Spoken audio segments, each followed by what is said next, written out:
me see who's on here. Can you guys hear me? Oh, I forget. Can you? I used to do this with my computer right here and the camera right here. Everything was like da da da da da, but no, now. Those on Zoom, can you hear me? You gotta turn your thing. I can't see the computer that far away. Yell loudly. Yell loudly. Can you see me? Can you hear me? I hope to God that means yes. Is the volume on? You know, are there speakers on maybe or something? Yeah. Oh, here we go. Okay, say something again. Oh man. Please say something. Brett, say something. No, shoot. Hold on. Say something now. Oh man, this stinks. I don't know. Sorry, I can't hear you all. Like the speaker. Let's try this. Say something, Brett. Okay, hold on. You're going to try it again. Say something again. Okay, this is not working. Anybody have any experience in this room? If you've ever had experience in this room, please come forward and help me figure out how to unmute my people. Speakers here on your computer. So that is unmuted and turn the volume up. This is You're on.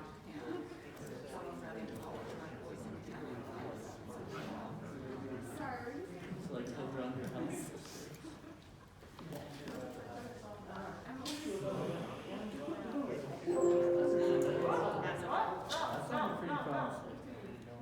Wait, hold on, because I just heard that. Oh, hold on. Hey, Brett, are you sure that your microphone is turned on? Okay, we still can't hear you. Is a Zoom muted in the mixer? No. You can also have Zoom test the speakers. So if you can hear me. Okay, let's get Zoom to test speakers or microphone. Do you hear a ringtone? No. Do you hear a ringtone? No. Yes. Okay, so that was the. Speak and pause. Do you hear a replay? Yes. Yes. Holy shit. Oh, Turn that down. Okay, Brett, say something. All right, can you hear me now? Yes! Yes! Awesome. Oh, man. Master of Zoom. This is definitely painful. Okay, thank you, Brett. We appreciate it. Okay. How are we all doing? Oh, okay, good, thank you. How are we all doing? Oh, you know. Oh, you know? All right, if you are by chance not formally registered for this class, please send me an email. I'm sitting in your class and I'll send you a reply. To sit in this class, there's one requirement, and that is that you submit to me your card with your face on it and your name, because that is going to become the source of me asking you all questions, and this includes the Zoom attendees as well. Okay, this is what I've done in my classes for the last 50 years, I don't know. Just kidding. But anyway, but submit your card to me by Monday, 5 p.m., just so I have time to print out the deck for you on Tuesday.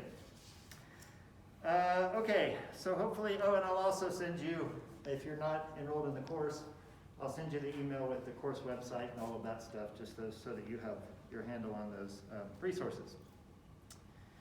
All right, so I'm going to start with sort of an overview of the material. I'm not going to dip into the specifics today. We're going to get into that starting next time.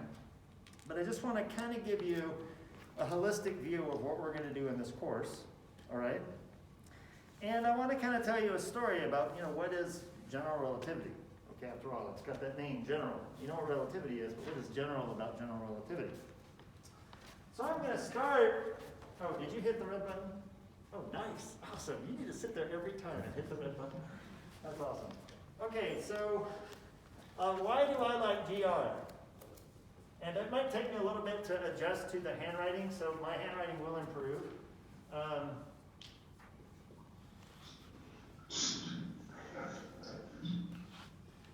Holy cow.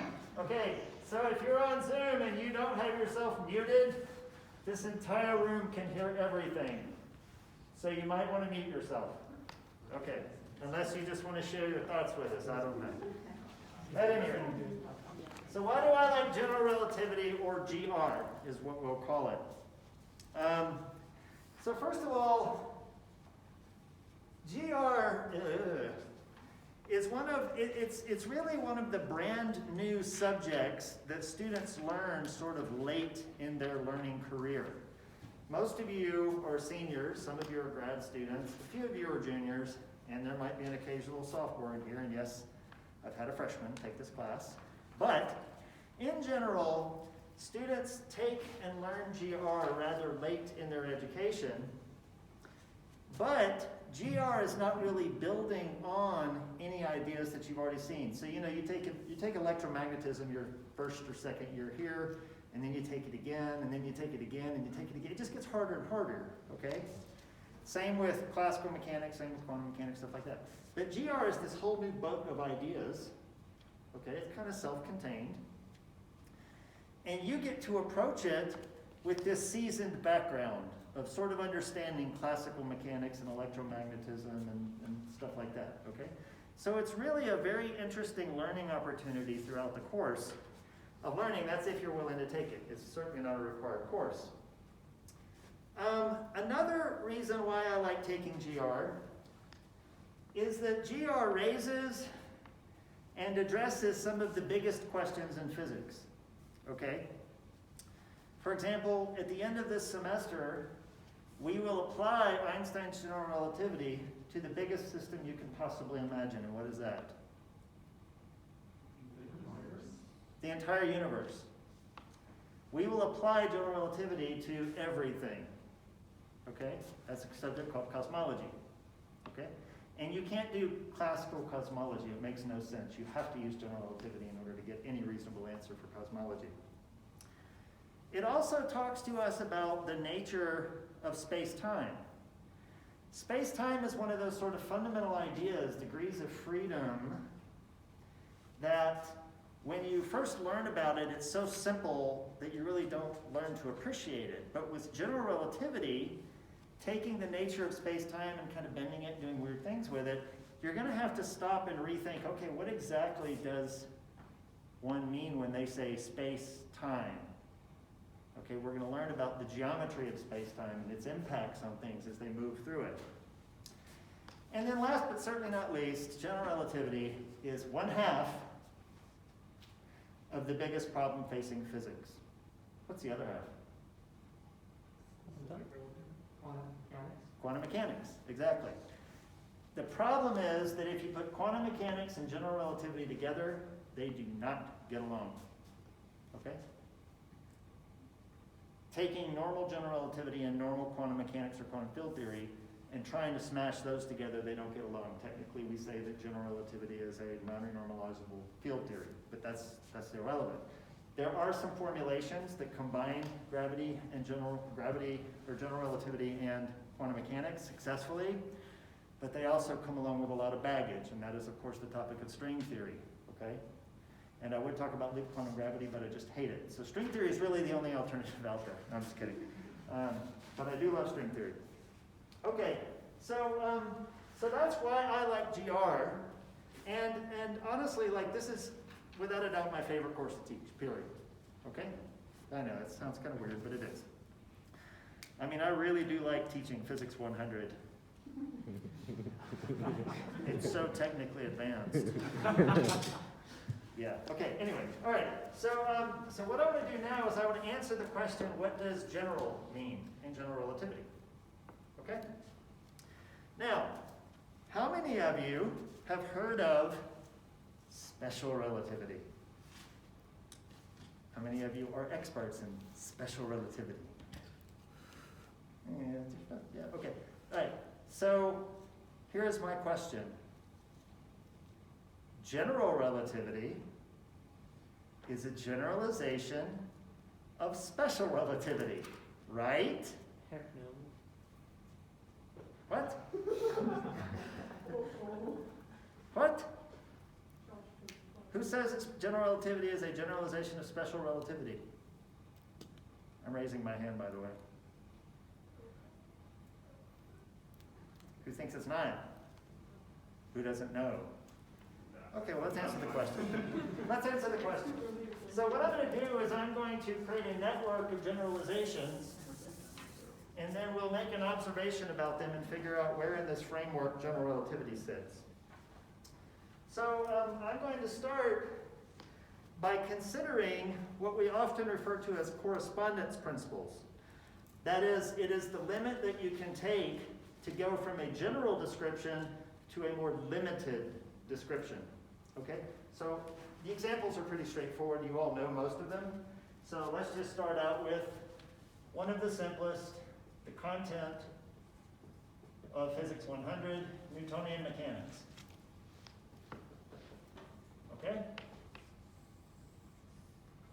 Now, Newtonian Mechanics is generally an application of classical mechanics to either systems of particles or fields. Of course, in Physics 1, you just learned about particles, and then you do learn about certain fields. You learn about the gravitational field, but you certainly don't learn to apply Newtonian mechanics to just general field systems, but it can be applied to general field systems.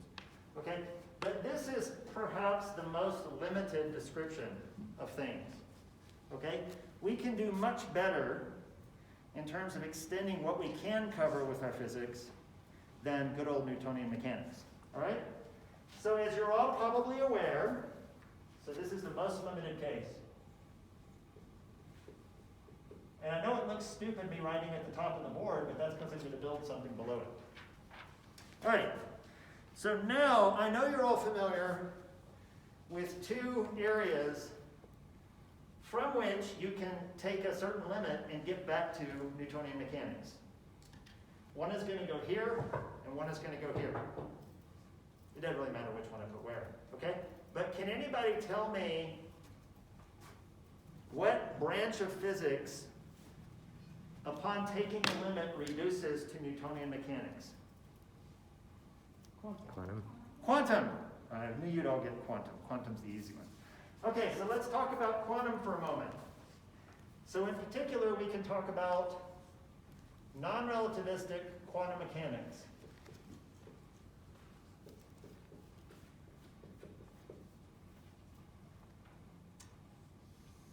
Okay? And this is a set of ideas which again can be applied to both particles and fields. Okay? And what I want to talk about is the correspondence principle. Now, in the quantum case, it turns out there are various ways of saying the correspondence principle. The first is due to Bohr. And what Bohr said is basically that quantum mechanics is true for large systems, but, and this is a big but, the discreteness is relatively small.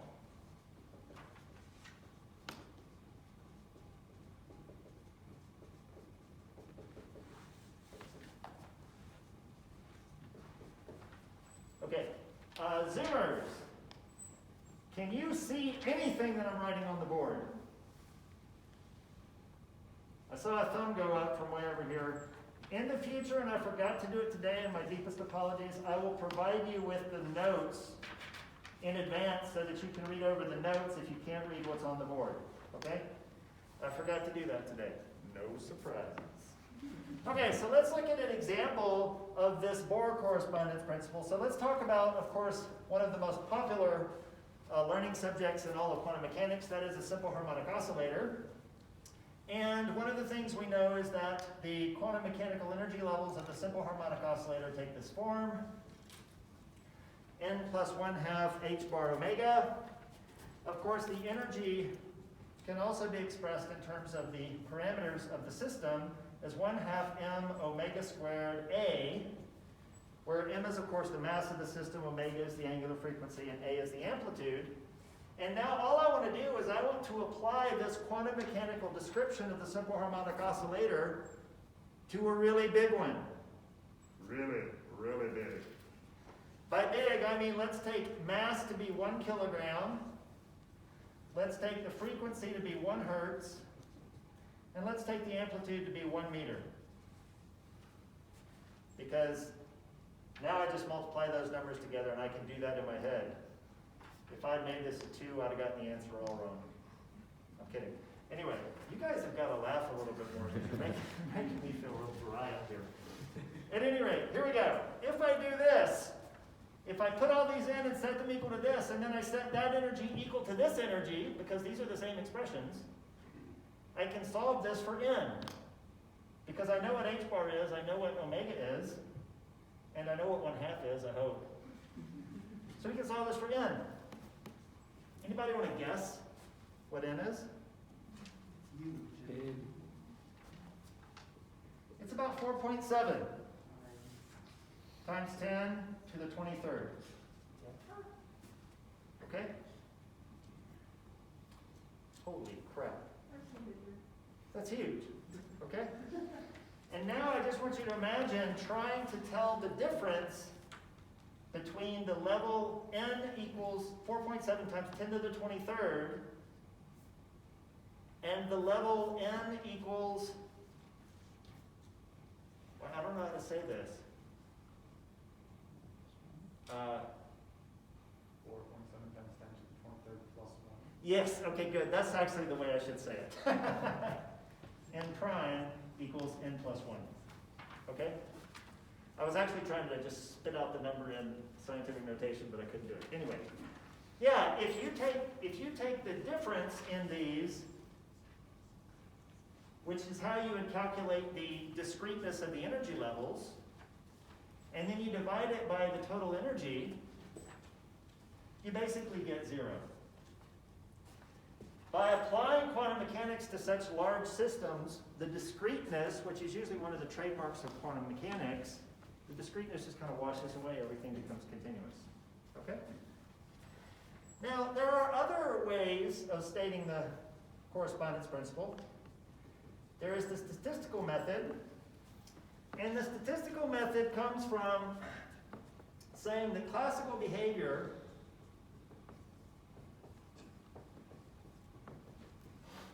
arises for many particles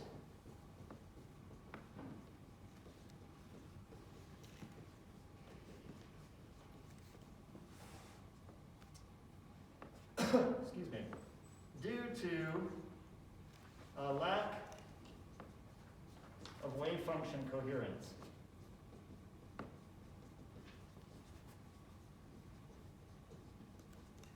And what I mean by that is, if I apply the quantum mechanical system, or the quantum mechanical description, to a system composed of many, many particles, each particle might get its wave function, but those wave functions are overlapping, and they're effectively canceling each other out.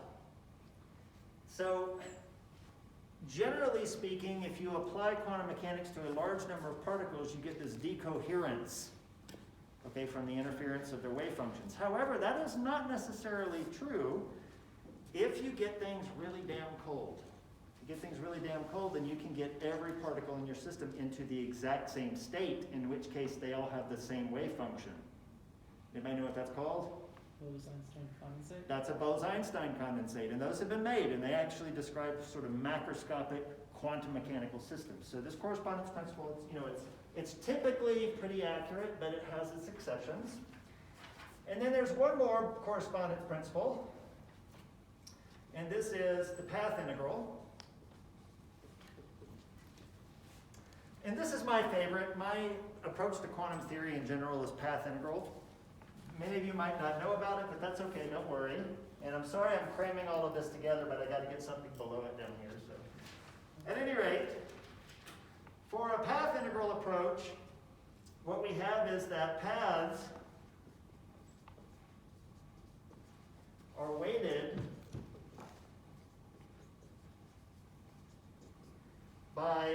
exponential of I over h bar times the integral, and I'm just going to do a very simple theory. This is a free particle. Okay?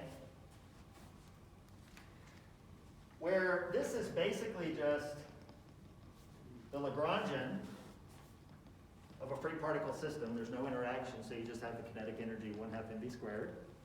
There's no potential term. The integral of the Lagrangian with respect to dt, we call that the action. So this is technically just e to the I action over h bar. And then what we find is that the correspondence principle, that is, in what case can classical Newtonian behavior be recovered? In this case, all we have to say is that if h bar is way less than s, than the action. Now, why is that the case? Well, if h bar is way less than s, then this is the complex exponential of something which is flipping back and forth super fast. Okay? Well, so I should back up and actually explain to you what this means, because I forget that you... How many of you know about path integral quantization? Raise your hands. Okay, so that was about 3 or 4 of you, so I'm going to just mention this to you very quickly.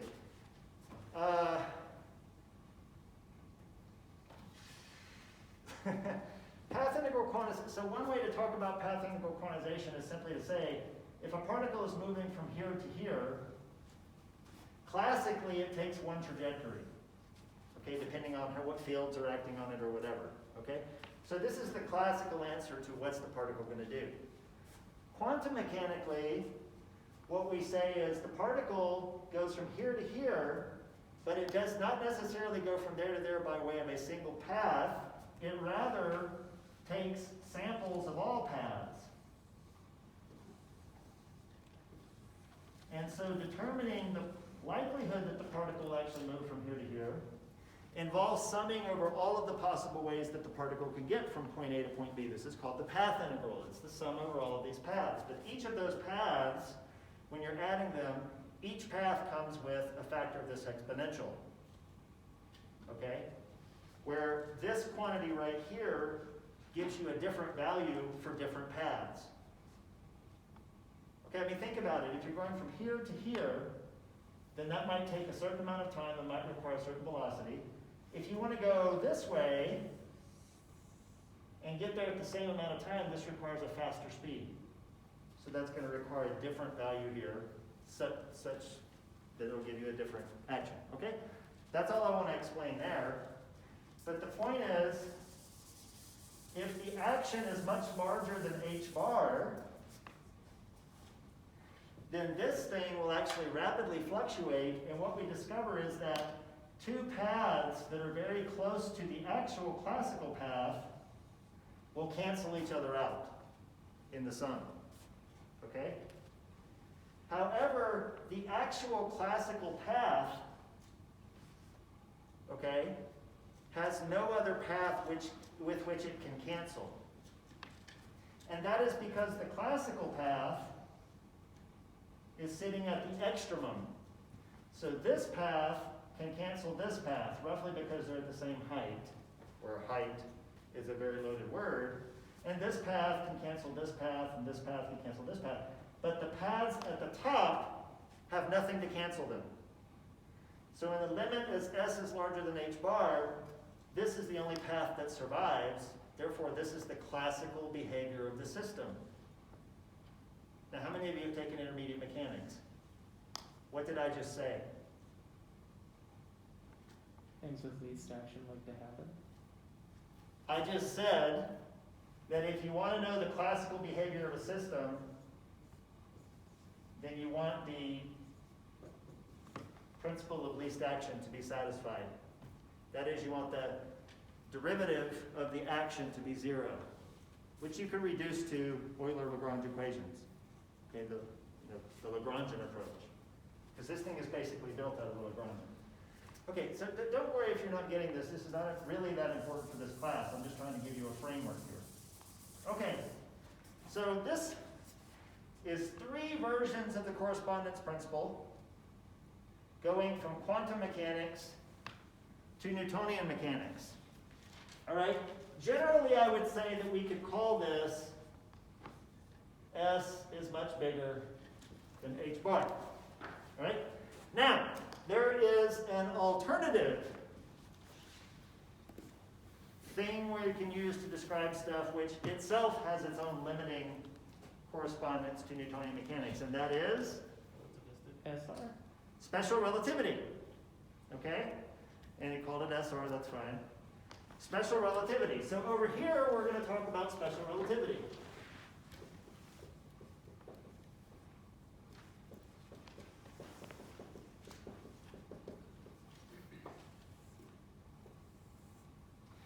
All right, now, so first of all, when we do special relativity, we can work with both particles and fields.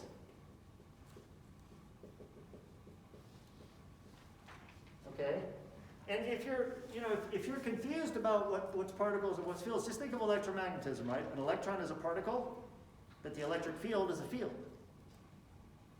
Okay, that's what I mean by particles and fields. Or you could just have particles, or you could just have fields, or whatever. Okay, but you can apply special relativity to both of those types of degrees of freedom. And there are many ways to frame the correspondence between special relativity and Newtonian mechanics, but I think I'm just going to throw this one at you because this one's sort of the cleanest, in my opinion. And that's the notion of velocity addition. So velocity addition is basically the answer to this question. If I have a reference frame S, and in the reference frame S, there is an object which is moving with some velocity u, then I might ask, okay, fine, what does the observer in the reference frame S prime, not double prime, prime, what does the observer in the reference frame S prime, which is moving with a speed v relative to S?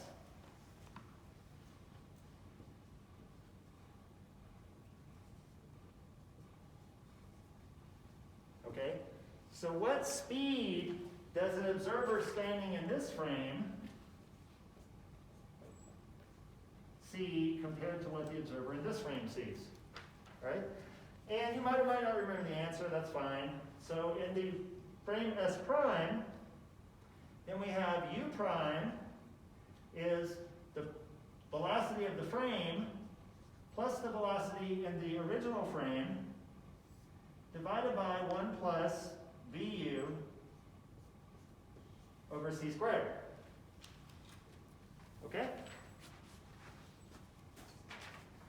Now here's why I love velocity addition as sort of the example of this.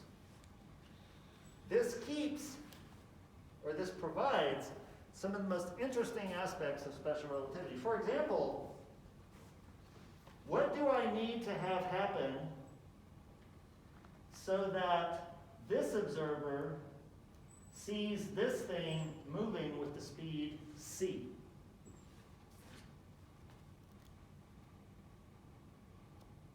I want this observer, when he looks at the ball, to see the ball moving at the speed of light. Go for it. Do they both have to be traveling at the speed of light? Both frames. Both the object and the person in S prime. So you want v and u to be c? Yes. Well, let's see what that gives me. 2c over 1 plus 1, which is c. Anything else? Yes? Would it also work just if you have u equals c? Well, let me see. So if u is equal to c, then this is v plus c over 1 plus v over c. If I factor out a c here,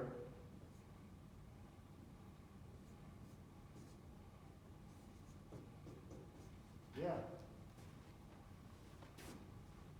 Any other takers? Use the opposite. Flip them so that Sorry, say it again? you can flip them so that the number is equal to c. Yeah, we could also, instead of taking u equal to c, we could take v equal to c. So this was taking u equal to c. We could also take v equal to c. Okay?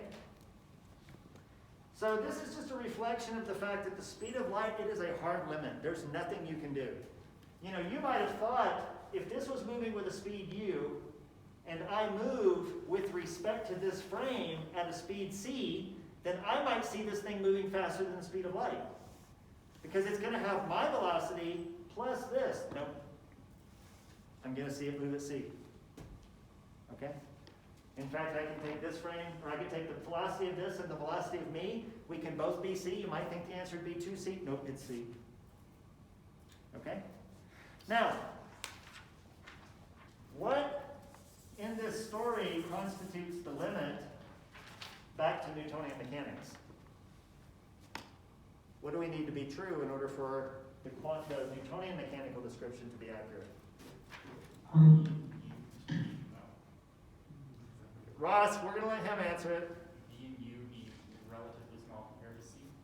Yes, exactly. So what we can say is that if VU over C squared is much, much less than 1, then basically the denominator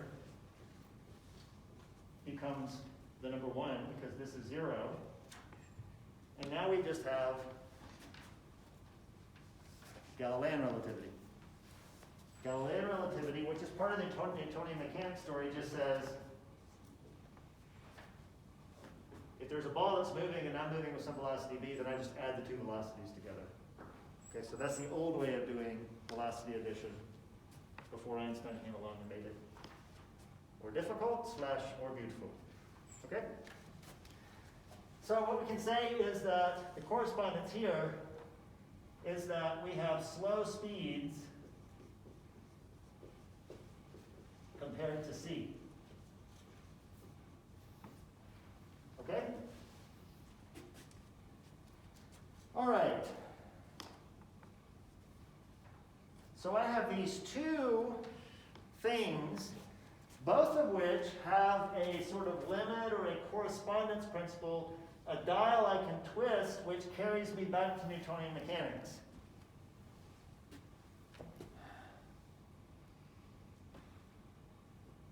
Can we do both? Can we put these two together?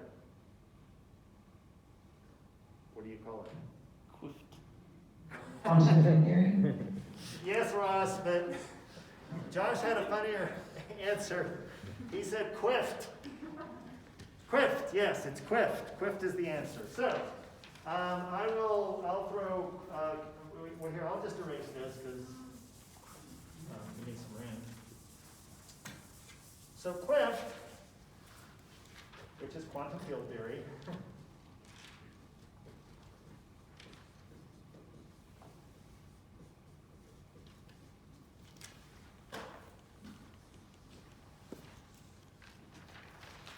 quift is the marriage of quantum mechanics and special relativity.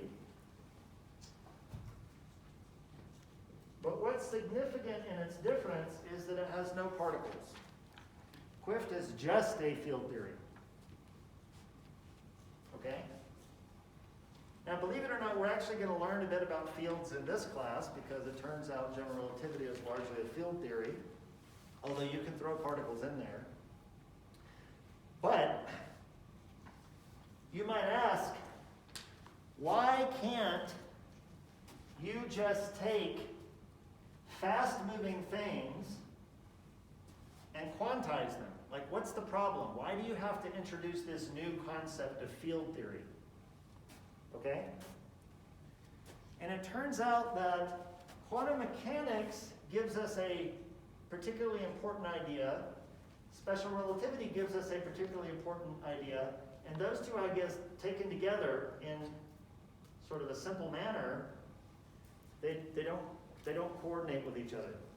So remember, in quantum field theory, in quantum mechanics, we have that if we're trying to solve the Schrodinger equation and we want to find the wave function, we have to normalize it, right?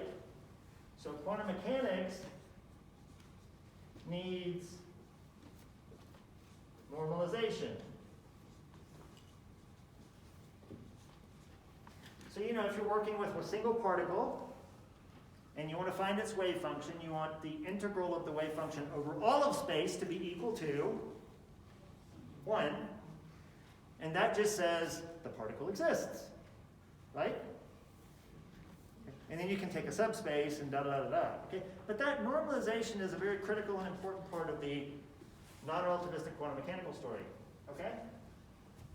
But special relativity comes along and introduces a new idea to Newtonian mechanics, and this new idea is in conflict with that. That is, special relativity allows for particle creation and annihilation.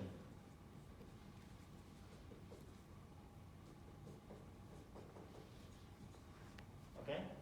This is something you should have seen in the modern physics class where you were studying special relativity and talking about how you can create these particle-antiparticle pairs. Okay? So if you have nothing and all of a sudden you pop out of the vacuum a particle-antiparticle pair, do you normalize it? I mean, they're there, but they weren't there a minute before. So these two ideas are incompatible if you just tried to quantize particles. Okay? However, it turns out that the field approach, using fields for everything, gives you a very consistent story. We're not going to go into it, okay?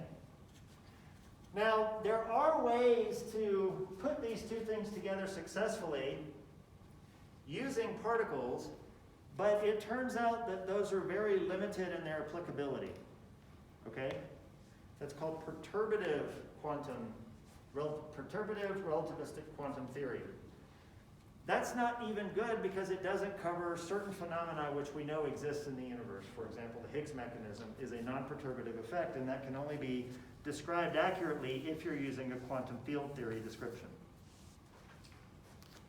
So, we can go from here to here by taking quantum field theory and considering processes for which the action is much, much larger than h bar. In that case, quantum field theory will reduce to special relativity with no quantum mechanics in it. Or we can take quantum field theory and we can take the limit that the speeds involved, and I'm going to put v in parentheses because what's the speed of a field even mean?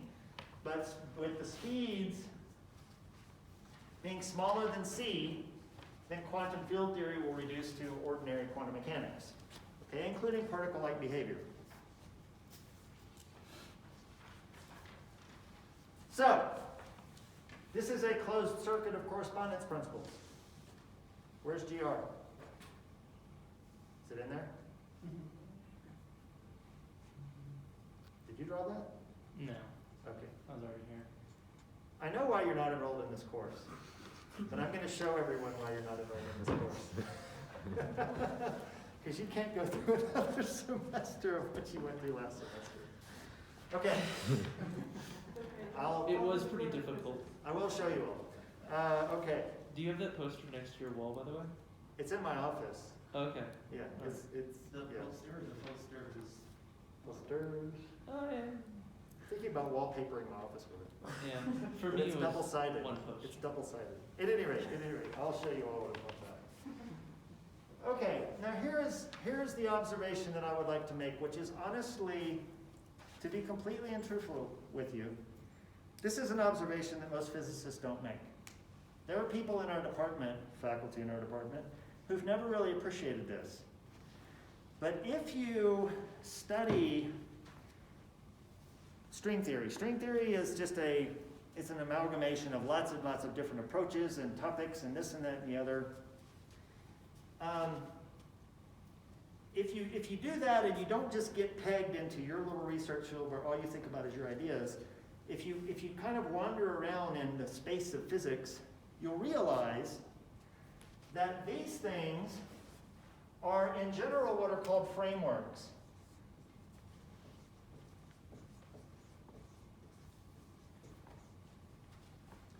That is, they're not theories.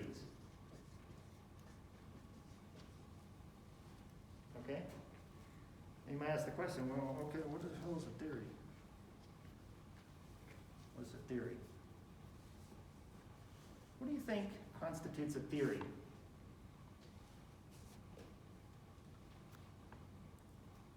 If I say I'm going to do quantum mechanics, I'm just going to do quantum. I'm not going to add anything else to the story. Is that a theory? Or what if I say I'm going to do special relativity? And I'm not going to specify anything else. I'm just going to do special relativity. Does a theory have to predict some outcome? Of what? I don't know. It's all Well, an outcome of what? whatever it's trying to describe. Whatever it's trying to describe? I don't know. No. You're on the right track. Okay. Proven. Sure, go for it. Frameworks are proven theories that don't need that this part of that. Whoa, say that. Hold on, I'm going to turn you down a bit, but say that again. Theories that have been proven. Can y'all understand him? But you said like theory that's been proven or something. Say it again. Theory that's been proven? Oh, a theory that's been proven. That's what you're saying? Yeah. Okay. No, actually, I wouldn't limit it to that because I'm a string theorist, and string theory is definitely a theory, but it hasn't been proven, so it's a good guess, though. No. So this is what I want you to think about. I've talked about quantum mechanics here. I applied it to a simple harmonic oscillator, but do you have to study a simple harmonic oscillator when you're doing quantum mechanics? No, you can also study the hydrogen atom. You can apply quantum mechanics to different systems which have different degrees of freedom and different interactions. I can apply quantum mechanics to electromagnetism if I want to talk about the hydrogen atom. I can apply quantum mechanics to a spring force if I want to do a simple harmonic oscillator. Okay? So a theory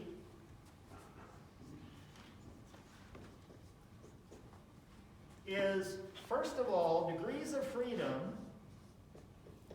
That is what can change. It could be like a little particle that can move around, or it could be an extended object which can rotate, or it could be a field which can just fluctuate. You could pick any one of those. You have to give it interactions. Degrees of freedom are just what can you do. Interactions are why do you do what you're doing. Okay? If we take a bunch of neutral particles, they're kind of boring, but if we add in charge and then we introduce electromagnetism, all of a sudden their behavior is interesting. Okay? But this is not the complete definition of a theory. We need one more thing to add to that definition. What do you think it is? Predictive power. Say it again? Predictive ability. No, we just need a single thing more to define a theory. That's a good guess. But I'll give you a hint. The answer's on the board. Is it a framework? We need a framework. I can't say, I'm going to study the hydrogen atom. Because I could study it classically. I could treat the electron as if it's moving very fast. Or I could treat it quantum mechanically. So we have to specify the framework.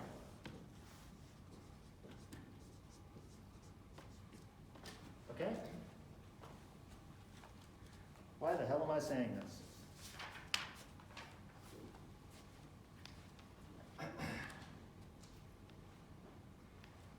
Here you go. GR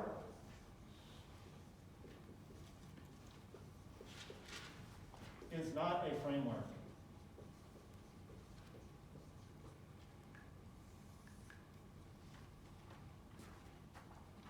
GR is a theory.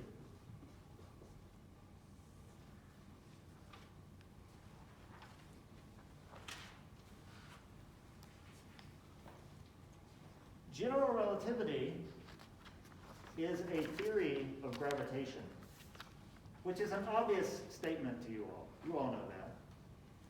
But it's important because if I want to take a correspondence principle associated with GR, I shouldn't expect it to just give me back a framework. If I start with a theory and I do a correspondence principle, it should limit to a theory. Okay? So what I'm saying is that general relativity is a theory. If I use a correspondence principle, it's not just going to give me back special relativity. Special relativity is a framework. Does that make sense? Okay. So from this, I can draw two conclusions. And I'll get rid of all this. Write some here. Erase this sustain, and then erase the border. All right. So there are two conclusions that we can make. One, there is no course. Well, I'll just say these. I'm not going to write them on the board. I gotta sort of edit what I write and what I just say. All right. So the first conclusion is that the correspondence principle relating GR to SR does not exist. Okay? There's no correspondence between a theory and just a framework. GR is a generalization of what theory? What theory of gravity? Newtonian? Newtonian gravity. So when we use the word general in general relativity, what we should be saying is that it is a generalization of Newtonian gravity. So there should be a limit we can take in general relativity where we will reproduce the results of Newtonian gravity. And we will study that limit in depth after we've developed the Einstein equation and solved it. Okay, so that's going to be later in the semester.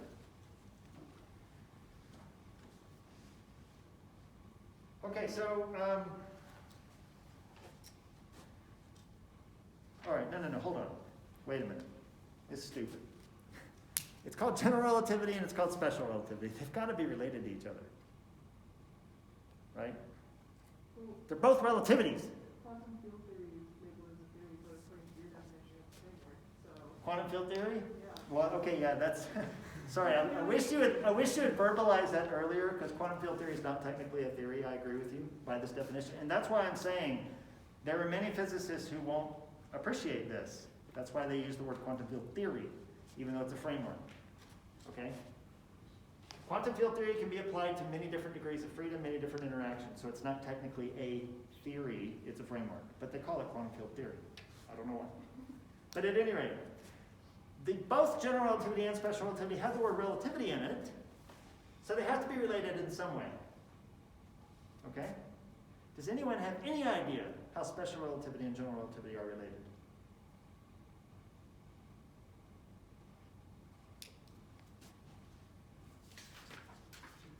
I have a guess. Go for it. General relativity uses the principles from special relativity, so assuming near light speeds, but adding acceleration in. That's just what I've heard so many times. Yes, and that has been tossed around similar to the idea that the cross product of two vectors is a pseudo vector. Yeah, no, that's an idea that gets thrown around. If you try and throw acceleration into the story, then you're going from special relativity. That's crap. You can do acceleration and special relativity just fine. Just most people are afraid to do it because it's hard. Okay. Because it's a continuous change of reference frame. And they don't want to do that. They just want to go from this reference frame to this reference frame. They want to go from speed 0 to speed v. They don't want to accelerate. So they're like, oh, that's general. No, it's not general. It's not general relativity at all. Okay? Okay. Yes. I mean, acceleration will play an important part in our definition of general relativity, but it's certainly not the connection between the two. Go for The it. one that I've heard is that the general relativity is u relative to the metric of what space you're in, and special relativity is u versus relative to some other velocity. U relative to some other velocity. That's one way to sort of think about it. But so let me just throw out an answer. There's several different ways we'll encounter this. One answer is simply this. General relativity is going to have an equation that has solutions. Okay? One solution is special relativity. That's a way to find special relativity in general relativity. Basically, you take out all the sources that curve space-time and then solve the equation, and the solution that you get is flat space-time, and that's the space-time of special relativity. It's just a special case. That's pretty cool. Okay? But however, it's not a generalization that's being limited to a correspondence principle. It's a solution. One of many, many solutions to general relativity. Now, in order to kind of give you an idea of what's going to happen throughout this class, I am actually going to play out an analogy between what we're going to encounter in general relativity and the content of another theory with which you should be pretty familiar, hopefully. And that is the theory of quaternionic fiber bundles fibered over a hypertoroidal geometry with a complex coefficient algebra. Yes. You guys have heard of this? I heard At first grade. Yeah, no, I'm kidding. I just made that up. I was like, man, I hope I don't say anything they really understand, and then they'll be like, yeah, I know that. I'm like, shit. Okay. All right, now here we go. We're going to compare it to electromagnetism. Okay? And we can compare it to classical electromagnetism, but really relativistic electromagnetism is a better way to go because light always travels at the speed of light, so it kind of brings in the relativistic part of the story. So, here we go. Oh, my shoe's untied. Oh, hold on, I have to tie my shoe. Y'all think really hard and tell a joke while I'm down here. Okay, I'm back. I'm back. Shh, shh. Okay, so the content of electrodynamics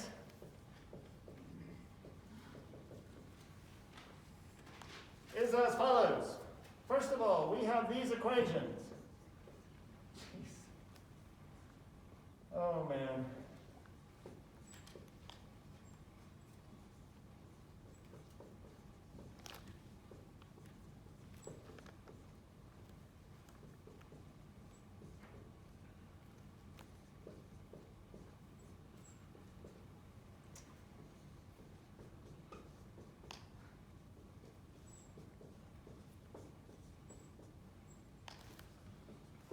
How many of you have seen these before? Raise your hands. What do we call these? These are Maxwell's equations.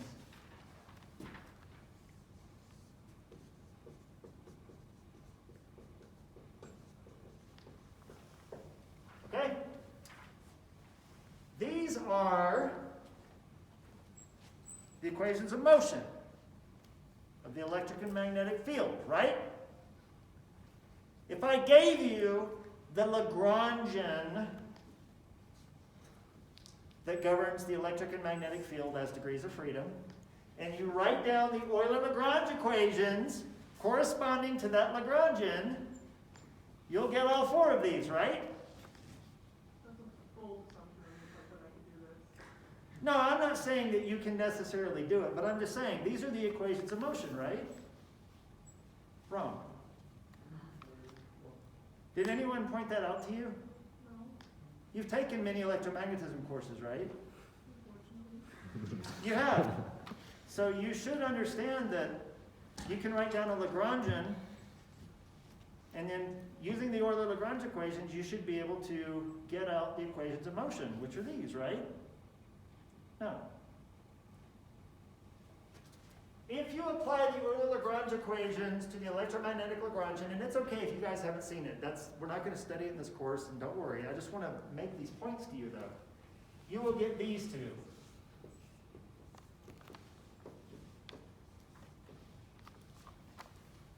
The first two of those equations are the resulting equations of motion that come from the electromagnetic Lagrangian. What about the last two? Anybody ever seen those equations? Yeah. Anybody ever worked with those equations? Yeah. Where do you think they come from?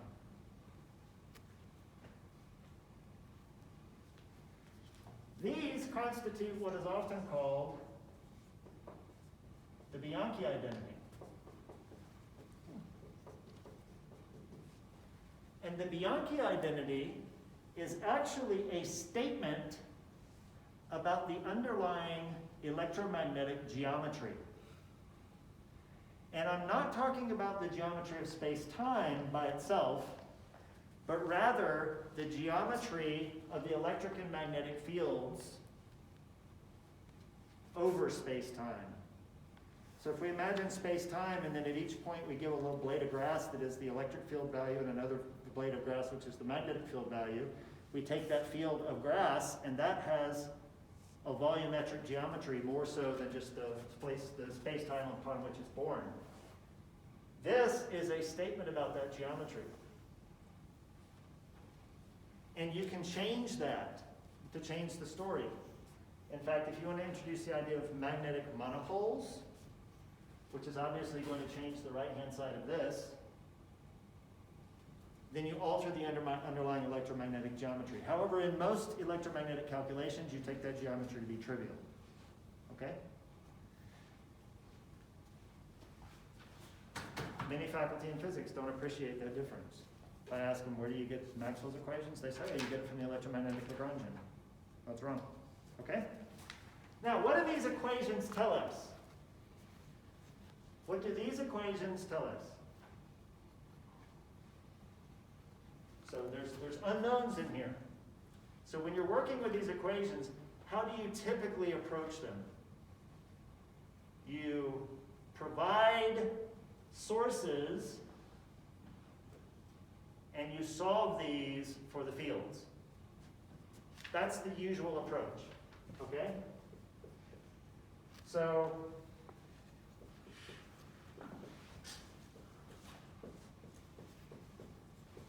it tells how the sources create fields.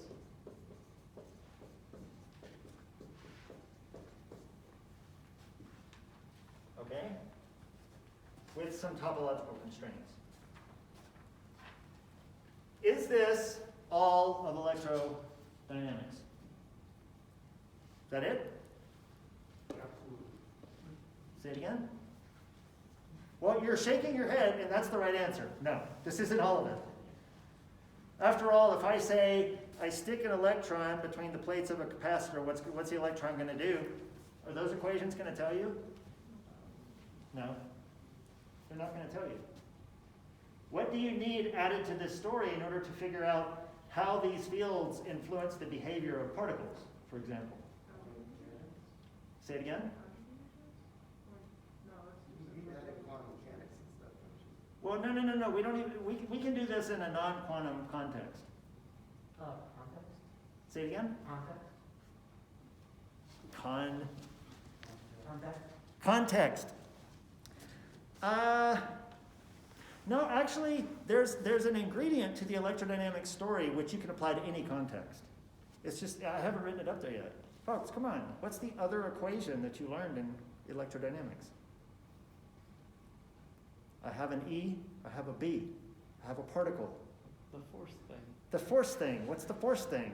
Interactions. EQ. It's an interaction, exactly, but what do we call it? You don't know the name? I am so glad, because I don't remember the name of these things. And if you guys don't remember, like, oh man, that is not what's going on in here. Okay, yes.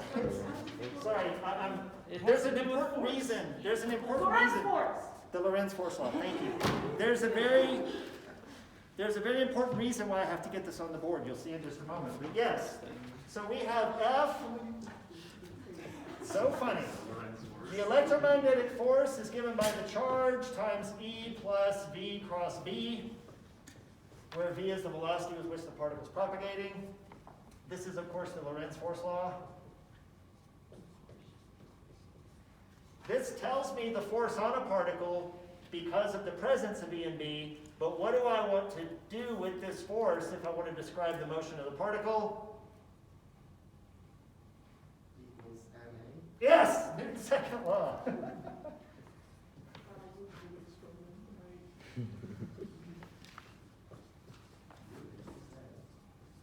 Okay, particles, how particles react to fields.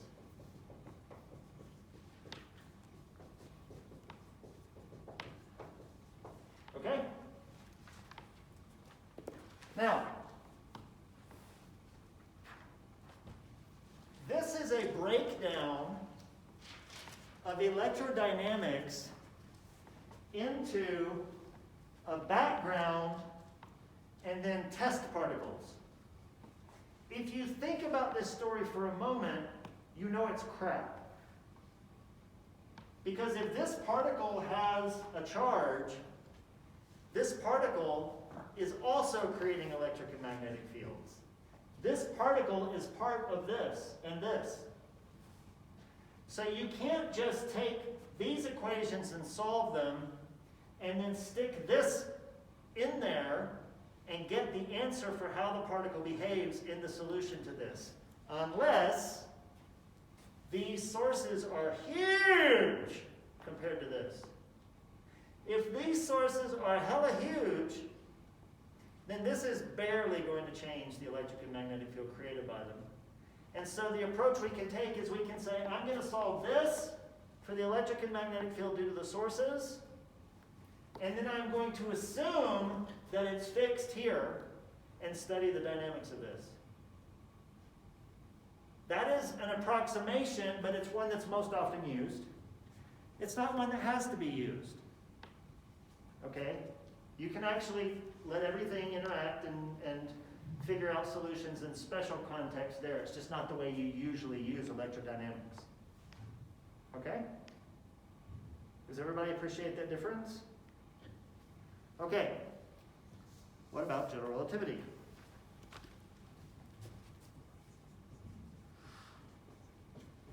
Well, general relativity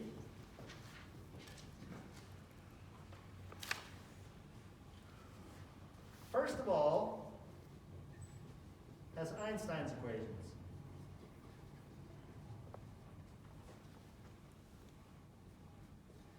Einstein's equations are the replacement of actually these equations. And there is also a Bianchi identity. But those are generally lumped together into what we call Einstein's equations. Okay? Einstein's equations tell us how sources create gravitational fields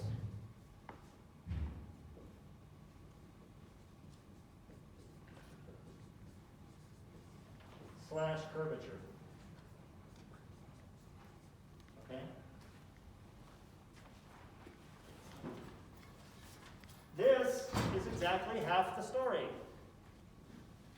It's again this part of the story, but we have to take into account this part of the story. Now, if I asked you what theory is Einstein's equations a part of, might you have guessed general relativity? Okay. What do you think the other equation's called? Say it again? Oh, no, wait. I was going to say special relativity, but that doesn't seem like Yeah, no, it plays a role in special relativity, but okay, don't worry, if you don't know the answer, that's fine, because this is what we're going to learn. Okay? The next part is called the geodesic equation.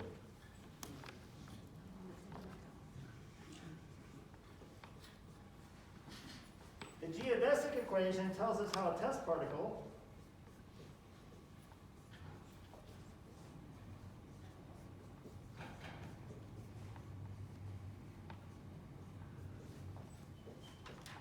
responds to curvature.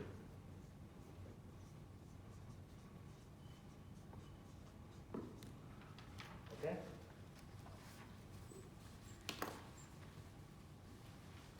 Now,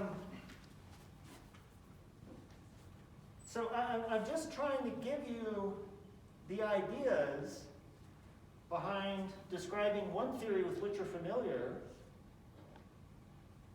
and the corresponding ideas which we will have to explore in developing this theory. They are basically playing the same roles. Einstein's equations will basically play the role of Maxwell's equations. They'll tell us how sources create. I wrote fields here, but I also wrote curvature. We'll talk about the difference in that.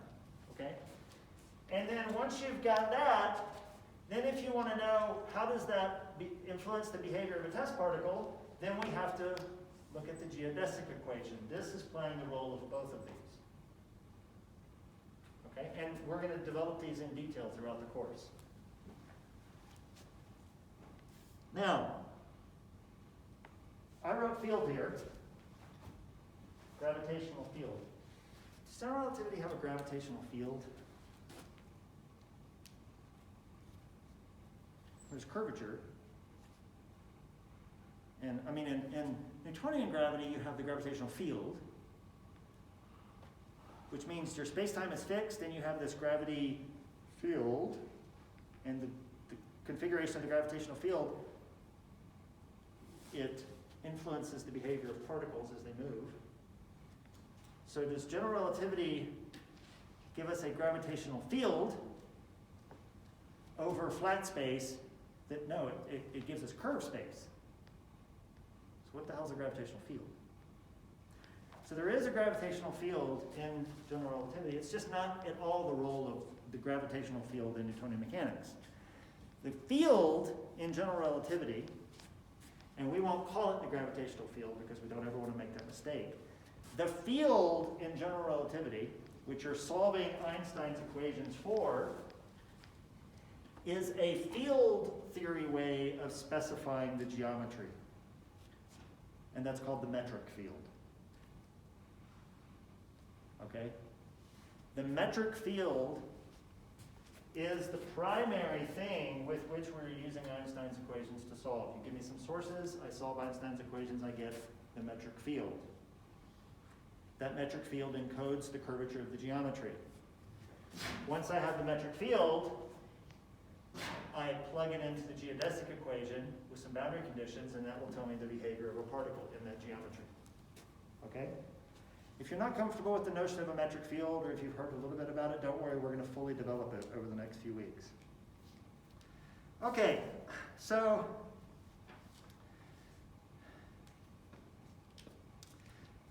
despite the fact that, and now I'm just going to go back on what I said, despite the fact that general relativity is a generalization of Newtonian gravity, not a generalization of special relativity, we are going to spend the next 2 to 3 weeks developing special relativity. And there's 2 reasons for that. Number 1 is to give you a much cleaner way of doing special relativity versus what you learned in modern physics. Modern physics, it kind of introduces you to some ideas, but it definitely doesn't give you a really clean way to think about special relativity. Once you get the way that I give you to think about special relativity, it's going to be so much easier than that. And a big part of it is that in modern physics, when you learned about special relativity, you took 4-dimensional special relativity and you banged it down into 3-dimensional quantities. You talked about velocity, and you talked about time, and you talked about energy. If you're really going to do special relativity, live in 4 dimensions, damn it. Make everything a 4-component thing or a 16-component thing. It's such a cleaner story, okay? That is the first reason why we'll do special relativity, just to clean up what you know. But the second one, and this is where I feel bad, the second one is that if you get special relativity framed in just the right way, it's a very small step to general relativity. So we are going to use the proper formulation of special relativity as our springboard into general relativity. Okay? And it's not special relativity the way you've seen it. It's the way that we're going to develop it. All right, so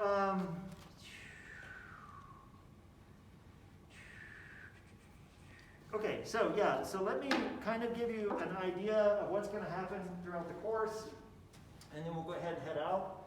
How many of you looked at the syllabus? Okay, if you didn't look at the syllabus, but you've taken a course from me, then it's going to run very much similar to the way courses from me run. I'm going to assign you homework on a weekly basis, but I'm not going to have you turn it in. Rather, I'm going to give you a 15-minute homework quiz at the beginning of the class when your homework is due. You can use your homework to do the homework quiz. The homework quiz will be composed of 2 questions, and they will roughly be like some of your homework questions, just a little different to make you think, okay? You can do both of them or you can do just one of them. I'll give you your entire grade based on the one on which you get the highest score, okay? The point of this is A, to preclude any desire to cheat, to copy somebody's homework and turn it in, because you don't do that in this class. You take a quiz, okay? It also forces you not to just write your homework down, but to write your homework down and understand it, because you're going to reproduce your understanding of it on a quiz, okay? Which I think is a much more functional way of approaching homework than just, I got to write this up and hand it in and then I don't think about it anymore, okay? And lastly, it makes it much quicker to get graded. Grading a homework quiz can take a day, whereas grading all your homeworks, and of course at this level, can take weeks, okay? Now, I am going to create the deck of cards with all of your pictures. I'll draw cards randomly. If you're here, answer the question. If you don't know the answer, that's fine. I don't care about you being correct. I just care about you being participatory, okay? If you're not participatory, then you'll lose classroom credit, okay? And that's explained in the syllabus. We're going to have a midterm exam. I haven't figured out the exact date yet, but it'll probably be in the vicinity of spring break. And then we'll have a final exam. Okay, we'll have an in-class midterm, and then we'll have a take-home final. All right? Now, in terms of what we're going to do in this course, we're going to spend about the first half of it developing the theory of general relativity. That is, we're going to develop Einstein's equations. We're going to develop the geodesic equation. Unfortunately, just writing down these equations requires quite a bit of mathematical sophistication. We have to bring in differential geometry, as an example. You do not have to know any of that beforehand. I will teach you everything you need to know. Okay? The first half or a little bit more will be in developing these equations. And then the last part of the course will be solving them. Now, which part of the course do you think is more interesting? Developing the equations and all of the very sophisticated mathematics that goes into the formulation of the equations, or solving them? I like the first part. Well, let me tell you what you're going to get when you solve them. You're going to get orbits around a planet, orbits around stars. It's pretty exciting, isn't it? And you're going to get black holes. And you're going to get an expanding universe. Because we will apply this to the entire universe at the end of the semester. We'll do some cosmology. I say that because you might have taken general relativity going, I want to learn about black holes. You will learn about black holes, but they won't be until the last half of the semester. They are solutions to Einstein's equations. We got to get Einstein's equations under our belt before we can move in that direction. Okay? All right, I'm going to stop there. Are there any questions before we break? Real quick, I was just wondering for like the students that are online, how will the midterm that is in class be handled? So if you want to go, you can, but I'll talk to them. So if you're taking the course online, both the homework quizzes and the midterm, I will just put them on the website at the time that I open them up to everybody, and I expect you to work on it from home and then send me an email with your answers at the deadline that everybody else is experiencing. I'm really not worried about you like cheating or anything like that, because there's only a couple of you that are taking the course online. Sorry, I need to be looking over here to look at you, but you're right there on this computer display, so I need to double thing my head. Okay, does that make sense?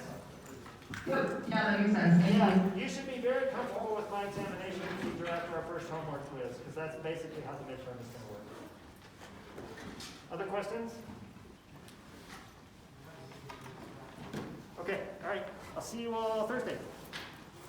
And don't forget to check that email that I sent you, because it's got my webpage, and that's where all the information for the course is going to be put out, including the homeworks and the lecture videos, the lecture notes, et cetera, et cetera. And I'm waving bye to my Zoom attendees. You can't see me, but I promise I'm waving bye because we're going to wrap this meeting up. All right, you all can come and talk to me as needed. Yes?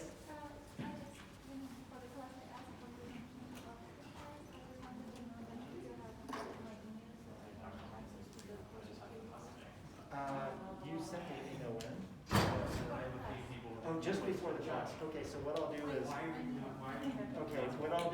will, tonight I will respond to your email with the email that I sent the entire class, and that includes the links to course website.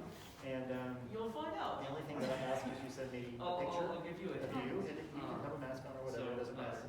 But just a picture, it's described in this email, but just a picture of you with your name written on it, so that if I have a question and your name's on, you have to try and answer it. That's the only thing I require from Every you. quiz I gave to him. You're right. Yes. Hi, I'm just gonna introduce myself. I'm Annabelle Peterson. I'm just really interested in stuff. I did a talk actually on like the super general population in terms of holes for the honors program. Oh, Like nice. a couple of semesters ago, maybe a year and a half ago. But I wanted to let you know I've got a like testing special Sure. extra. So I'll send you an email like that and like do the whole Just in case you're services stuff. Yeah. No, that's exactly what I'm really excited for the class, and I'm super excited for the math, even though I really suck at math. No, it's fine. And I It's suck fine. at test taking and stuff, but I just wanted to let you know, do my best to. All you need is the will to work at it, and you'll be fine. Trust me, Great. trust And me. I'm really happy to hear about the quizzes, using your homework, because for the past 4 years, I've been doing all my homeworks and writing exactly every single step on how to do it. So I'm glad You're prepared. It's funny, like, there's so few faculty who use this homework quiz perspective, but it is so much more advantageous. Oh, my favorite math professor did that. Yeah, it really is. I mean, the thing is, it automatically makes grading way easier, because you're grading a quiz question versus an entire homework assignment, which is horrible. But it also forces the students to process their homework, to actually work it out, and then go back and actually think about what they did versus just working it out and handing it in and forgetting about it. So I think it works really well, and most of the students come out of the course really happy about it, so. All right, well, I will visit your office hours very frequently, so. Okay, cool. All right. That was just to say hi to, I'm Ivan. It seems like you know most of the students. But Well, I taught particle physics last spring. A fair portion of them took that. I'm part of Physics 100, for which some of these students are TAs. And then I taught mathematical methods in physics last semester, for which quite a few students are part of. So I know some of them, but I don't know everybody in the room, that's for sure. But I'll get to know you through drawing your cards very good, and yeah. asking questions. So I just realized I didn't put my name on the actual picture I sent you, so I'll have to have it ready for that. Well, if you want to send it, that's fine. Otherwise, I'll write your name on it. Okay, that works. Alright, well, it was, I knew this was gonna be a stretch, and then it starts, it says a stretch, but, you know, I'll work at it too, so, Awesome, dear. thanks, sir. You're welcome. Chocolate, no, whatever. So I just sent out